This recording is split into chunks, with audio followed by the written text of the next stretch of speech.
Hari Om.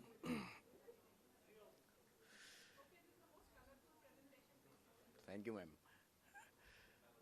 At the outset, let me thank Indic Academy and Bharat Adhyan Kendra for making my yatra to Kashi happen.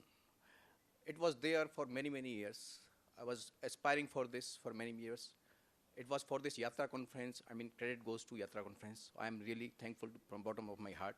In particular, Anuradha ma'am, Paturi sir. Uh, so, since I am having this fulfilled Yatra to Kashi, let me take you to this small Yatra to Rajasthan, a small place in Rajasthan. When we think of Rajasthan, the associated images, which is are basically palaces, big palaces, huge forts of say Jaipur, Udaipur, Jodhpur, or maybe sand dunes in Jaisalmer, Badmer. But Rajasthan offers much more than this. There are so many places. Uh,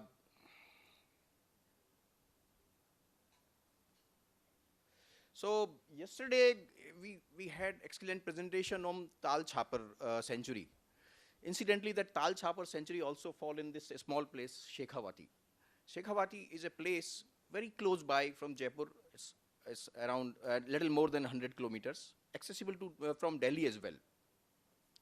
It is famous for its rich heritage, and this is a little bit different kind of heritage, because generally Rajasthan is full of huge palaces and all that, but here you get Havelis. Havelis are huge mansions um, created by rich people, of course.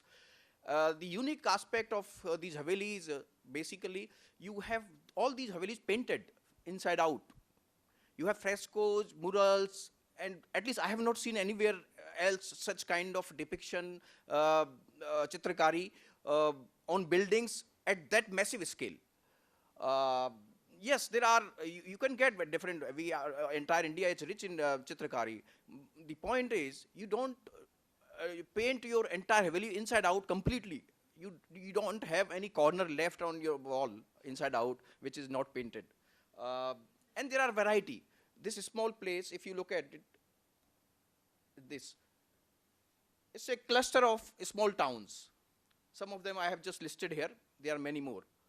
Fatehpur, Nawalgarh, Mandawa, Lakshmangarh, Mahasar, Dundlod. All these places have their uniqueness. They differ in terms of architect as well as the chitrakari done on this. Uh, I'll talk about all this a bit later. So just giving you a bit idea about where this region is. These are three districts mainly, Junjunu, Sikar and Churu, that constitute the area of Shekhawati. Very well accessible from Jaipur, from Delhi. Nearest airport is Jaipur, of course, and from Jaipur you can take a taxi and just one important point. The Shekhawati region border is with Haryana, uh, and the place where Mahabharat war happened, Kurukshetra, is not far up from this place. So, border. So this is a sort of a circuit, if you can call it, a Shekhawati circuit, if, from tourism point of view. This is Sethani no Joholo. Sethani means some Sethji's wife created this. Joholo is water structure, basically. It is in Churu. So whatever I am speaking, probably more important will be what I am going to show on slides. Just have a look at it, where this region Shekhawati figure out in our Itihas. During Mahabharat period, if you look at Rajasthan map, it is dissected by Aravali ranges. One side of the Aravalis, which is eastern side, that was Matsya Kshetra. The other side, western side, was Jangal Desha. So you have this, so many references of Matsya Kshetra, and this area nearby Alwar, and you have Berat, that was very well referred in Mahabharata text. You have still remains of Mahabharata areas, all those Bhitti Chitra and rock antiques are there. This is another tourist place anyway. So this area also was part of Matsya kingdom during Mahabharata period. And please do not forget all these depictions here. These all Chitrakari are from that same region I have just captured in every slide. Look at this. So in contemporary history, this region has been named as Shekhawati because this Rao Shekhaji, who was one of the descendant of Jaipur's erstwhile royal family, Kachawa Rajputs. He was one of those branches and he settled there. And obviously all of them were actually paying allegiance to Jaipur or Amer and Jaipur as twin cities, Kachawa Maharajas. But in around 1471, he declared himself as independent sovereign ruler. And thereafter, his all PDs have been ruling there since time we got independence in 1947. So in last almost 500 years, this Shekhawat Rajputs have been ruling this small area. And obviously there are so many people who have come out and very brave people. They have been serving throughout. It's a tradition going to army, to Air Force, and our former Vice President Bhairav Singh Shekhawat, who was earlier Chief Minister of Rajasthan as well, also come from that same area. So Shekhawati has so many layers. And when I was preparing this presentation, the dilemma I faced was, I could have just picked one thread and devoted my entire presentation to that one story, one yatra, or one aspect to it. But I then decided to give a glimpse of little more, many more layers. And of course, I have not covered entire what Shekhawati has to offer to you. So if you look at it, is a land of Dharmik Yatras. So many Yatras. I have just captured few of them, which is more important Yatras. And then the other aspect, you name any entrepreneur in last century, except maybe Ambani's and Tata's. You name any entrepreneur, successful, big business person, that person is coming from all this small area of 3 districts. Just imagine this kind of so business actually flows in their veins. And incidentally, these people somehow, and very difficult terrain to live in those areas, those times, not now, of course, and they migrated to places. And they took the opportunity, I think in 17th century or 16th century, the trade route, the silk trade route, that was diverted because there was so much of unrest in West Asia side. So the China area, the Tibet, China, all that earlier used to go through hilly region towards Afghanistan and thereafter, that shifted to ports in Gujarat and Maharashtra side. So that all trade kafilas used to, they started passing through this region. And these people actually picked those threads and their opportunity and they made it big. And of course, and these Havelis are made by all these people. They have been living in all corner of the globe, all big business people, most of them settled in Calcutta and Mumbai now, but they have their own roots and they are maintaining to some extent connectivity. So let us focus on the Dharmik Yatra aspect of Shyamji KHATU. KHATU is a place, it's a small village, used to be a village, and still probably in revenue record it is still called village, but it has come up hugely. So there was a reference in just previous presentation, Devi Hidimba. So Barbarik is son of Hidimba. And when the story goes like in Mahabharata, there are references. And Barbarik, with Tapasya, he got this Vardhan from Lord Shiva, that he was aparajay. Unko koi parajit nahi kar sakta tha. He got 3 bows. With those three arrows, and those 3 arrows, he could just destroy all 3 trilok. Tino loko ko he could have destroyed. That kind of power he got. When he heard of this Mahabharata war, he started, and he decided, he told his mother, that I'm going to fight on the side who is losing, whosoever it may be. Whosoever losing in Mahabharata war, I will fight from that side. And Krishna got worried about it, because then Pandavas were actually gaining control, and Barbarik started moving towards Kurukshetra. Krishna, uh, he disguised himself as Brahmin and approached Barbarik. And with his Vak Chaturya, he indulged him in conversation, long conversation, delayed his progression, and then made him somehow apply all three baan on nearby trees.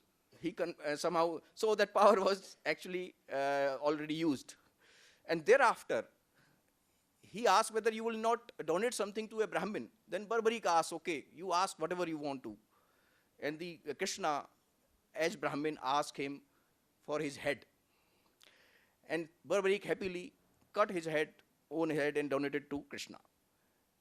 Prior to that, he communicated that I knew you cannot be anybody else but Krishna himself. I give it happily to you. So that's how this story is. Then he wanted that all Mahabharata war, he wanted to see what is going to happen there. So Krishna fulfilled his wish. He put Barbarik's head on some nearby hillock. From there he watched what was going on in the Kurukshetra. So those are the Puranic references, Mahabharata references rather. This is the place, KHATU-SHYAM is the place where this head was put by Krishna. That is the Manyata. And this temple has grown.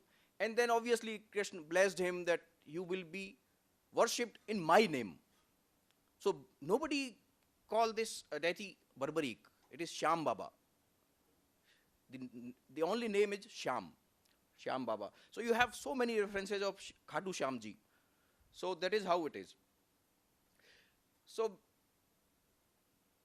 yeah, this temple was, as evidences, as per the available evidences, this temple was constructed in 1027, and then Aurangzeb decimated it in 1679. Then again rebuilt by Jodhpur Maharaja around 1720.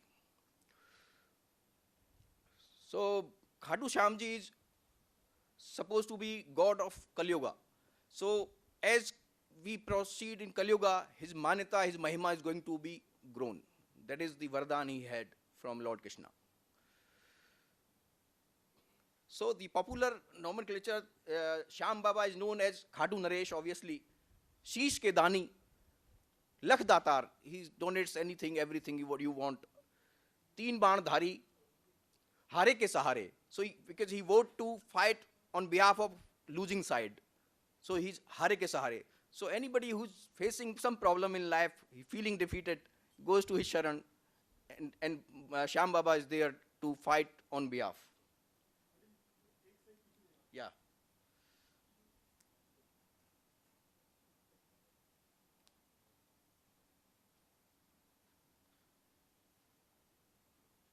Yeah, okay.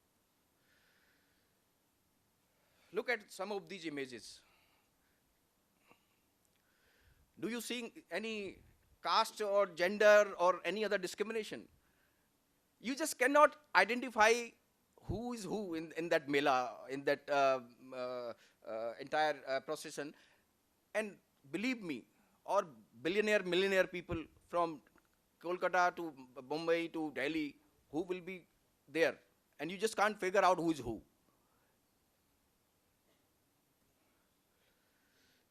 If you look at the footfall, and there is a Mela period for a week's time during Fagun Mas, near, I think, on Holi's time, during Holi's time.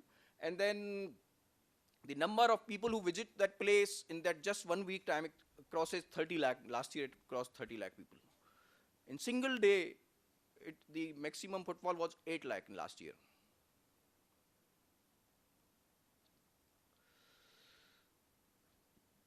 Look at this. People coming on Padyatra from Mumbai, from Kolkata. And there are devoted people for months. They do this Pedal Yatra from start from Mumbai or Kolkata and come to KHATU-SHYAM ji. Even wealthiest people belonging to this area, they stay in this region for those 7-8 days. All their family members, male, female, children, all put out tents, camps during all, and then do seva for Padyatris. Like the pictures we have seen, doing massage, doing all those, offering sharbat, whatever is required, all that the requirements of the Padyatris are taken care of. That has become a tradition. You just can't drive easily on the highway connecting Jaipur to Sikar during those days, because it's full of Padyatris. It's almost impossible to drive on those highways on those days. So Nishan Padyatra bus. Nishan Padyatra from Kolkata to KHATU-SHYAM. Nishan Padyatra. Yeah, that is I'm saying. 700 kilometers. From Mumbai. 1300 kilometers.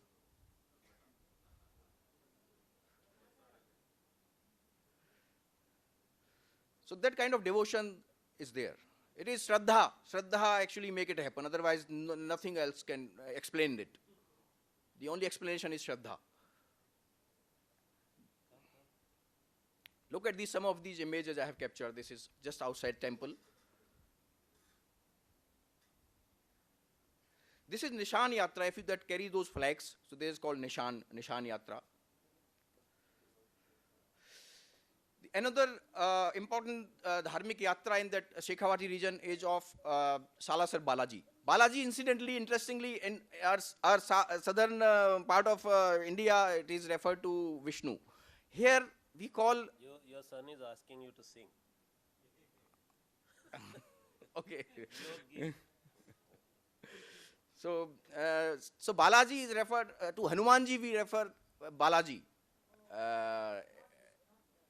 Vishnu is popularly known as Balaji, but here the more popular version, if you call in Rajasthan anybody Balaji, the reference is to Hanumanji. So again, huge footfall, Mela, very famous temple, and lot of devotees. Again, similar pattern. I'm not repeating those things. Look at some of these images that explains to you how it is. Lot of obviously economic boost all around. There are so many bhakti songs. There are so many other infrastructural supporting infrastructure that come up. You can see this pedal jaunga, and mother is telling his son not to go pedal, and then those kind of a lot of interesting aspects. And nowadays, of course, some modern aspect. Youngsters are. I mean, if you look at those yatras, not just older people, youngsters obviously they carry their DJ with them, and throughout all these 100 and 200 kilometers, all throughout they look. I mean. Bhajans are there and they are dancing, and you just can't stop dancing once that starts, and all very exotic environment and happy go feeling. Obviously this Mundan Sanskar and other things, they are obviously associated with all these places. Yeah, I have just captured some of these things. See, people have devoted every month, there is a bus service free of cost from Delhi to Salasar and Hanumanji. Whosoever want to go can just drop in and then go. So those kind of things are happening. Jeen Mata, which is again important Shakti Peeth in the same region. I'm not going to repeat, but since, okay, let me just sing few lines. I got inspired by excellent presentation made by Pratik yesterday, and since it has been conveyed, so let me just try, although I'm not a singer, but.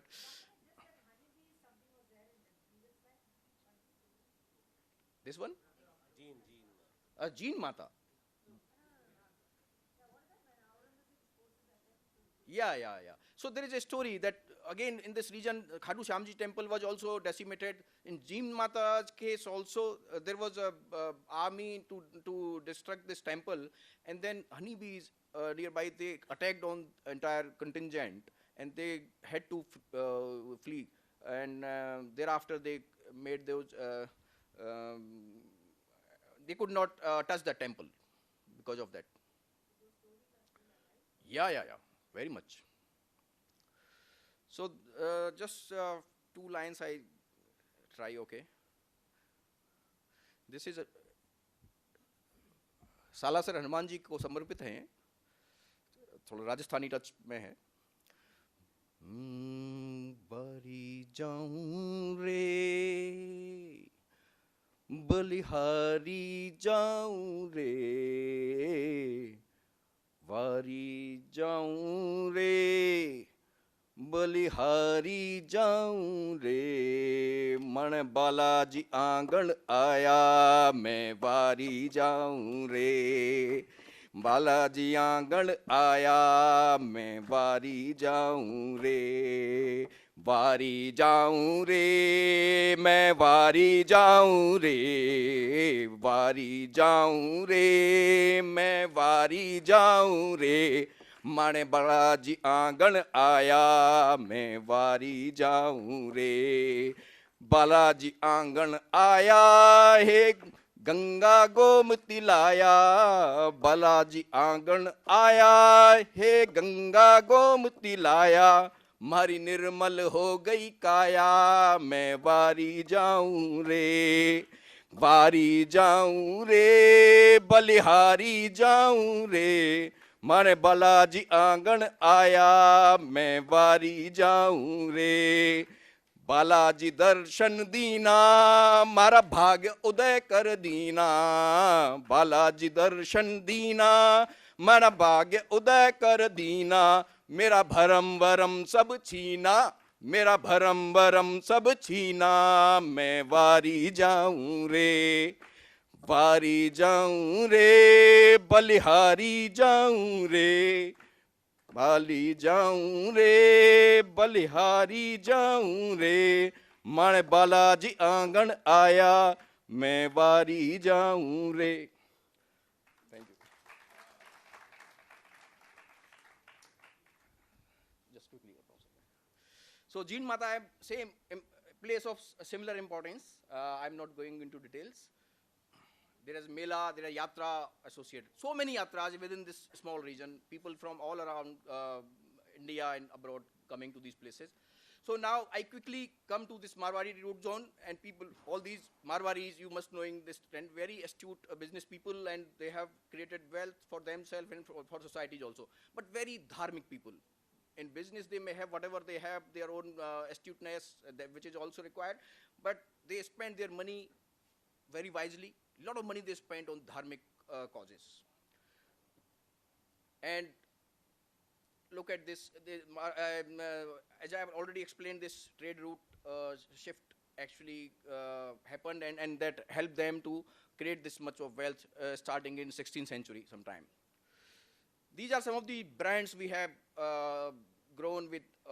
Look at Bajaj, SR, Siaram, Raymond, you name Lakshmi Nivas Mittal, this Aslar Mittal, RPG, or you name it, except maybe Ambani's and Tata's. Just a small area of Shekhawati. This is the root zone for all these people.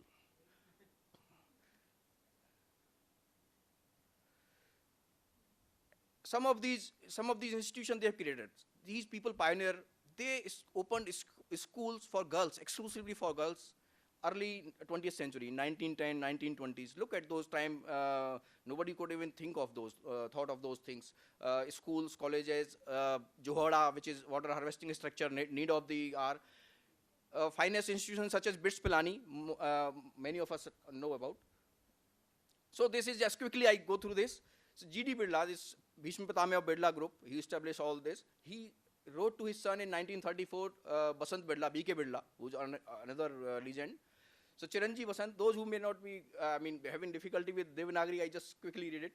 यह जो लिख रहा हूँ उसे बड़े होकर और बूढ़े होकर भी पढ़ना, अपने अनुभव की बात कहता हूँ। संसार में मनुष्य जन्म दुर्लभ है और मनुष्य जन्म पाकर जिसने शरीर का दुरुपयोग किया वह पशु है। तुम्हारे पास धन है, तंदुरुस्ती है, अच्छे साधन हैं। अगर उनको सेवा के लिए उपयोग किया तब तो साधन सफल है, अन्यथा वे शैतान के औजार हैं। तुम इन बातों का ध्यान रखना। धन का मौज शौक में कभी उपयोग ना करना। ऐसा नहीं कि यह धन सदा ही रहेगा, इसलिए जितने दिन पास में है उसका उपयोग सेवा के लिए करो, अपने ऊपर कम से कम खर्च करो, बाकी जन कल्याण और दुखियों का दुख दूर करने में व्यय करो। धन शक्ति है, इस शक्ति के नशे में किसी के साथ अन्याय हो जाना संभव है। इसका ध्यान रखो कि अपने धन के उपयोग से किसी पर अन्याय ना हो। अपनी संतान के लिए भी यही उपदेश छोड़कर जाओ। यदि बच्चे मौज शौक ऐश आराम वाले होंगे तो पाप करेंगे और हमारे व्यापार को चौपट करेंगे। ऐसे नालायकों को धन कभी ना देना। उनके हाथ में जाए उससे पहले ही जन कल्याण के किसी काम में लगा देना, गरीबों में बांट देना। तुम उसे अपने मन के अंधेपन से, संतान के मोह में, स्वार्थ के लिए उपयोग नहीं कर सकते। हम भाइयों ने अपार मेहनत से व्यापार को बढ़ाया है, यह समझकर कि तुम लोग धन का सदुपयोग करोगे। भगवान को कभी ना भूलना, यह अच्छी बुद्धि देता है। इंद्रियों पर काबू रखना, वरना यह तुम्हें डुबो देगी। नित्य नियम से व्यायाम योग करना, स्वास्थ्य ही सबसे बड़ी संपदा है। स्वास्थ्य से कार्य में कुशलता आती है, कुशलता से कार्य सिद्धि, और कार्य सिद्धि से समृद्धि आती है। सुख समृद्धि के लिए स्वास्थ्य ही पहली शर्त है। मैंने देखा कि स्वास्थ्य संपदा से रहित होने पर करोड़ों अरबों के स्वामी भी कैसे दीनहीन बनकर रह जाते हैं। स्वास्थ्य के अभाव में सुख साधनों का कोई मूल्य नहीं है। इस संपदा की रक्षा हर उपाय से करना। भोजन को दवा समझकर खाना, स्वाद के वश होकर खाते मत रहना। जीने के लिए खाना है, ना कि खाने के लिए जीना। So B.K. Birla was in college and his father wrote to him. So I quickly cover this, and I strongly recommend, please visit IndiTales blog. Already a lot of information on Shekhawati is there. So these are painted Haveli. I quickly go through it. I just summarize it. So I'm not going to talk much, but going to show a lot. Look at those pictures.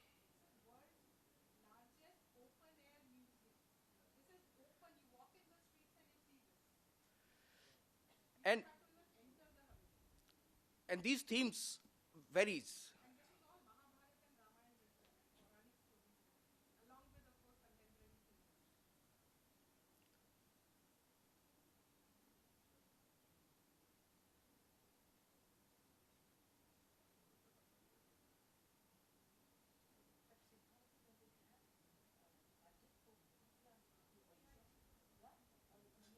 See, when even this aeroplane was not introduced to India, they were having the exposure to West and Europe and all that.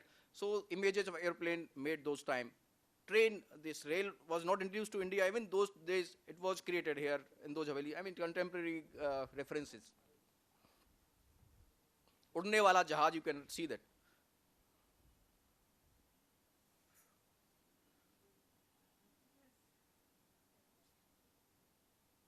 Look at this ornamental.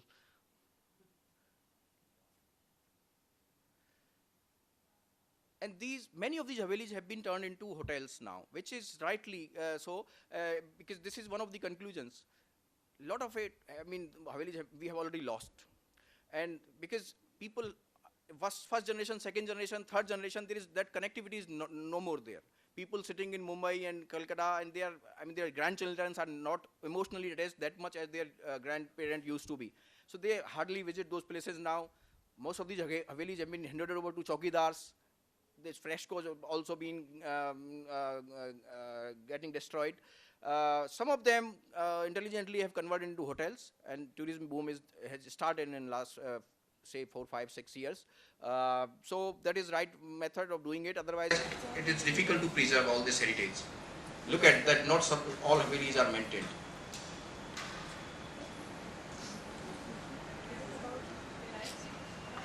Yeah, please, ma'am.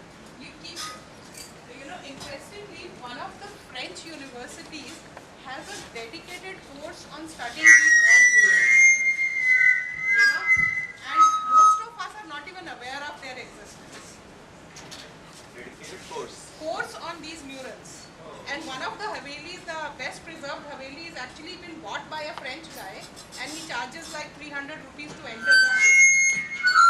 Indians could not do it. And have to do it. Huh? We Indians could not do it. No, but one Haveli, Navalgarh Kordar Haveli, is very well preserved, and they give you a very good guidance.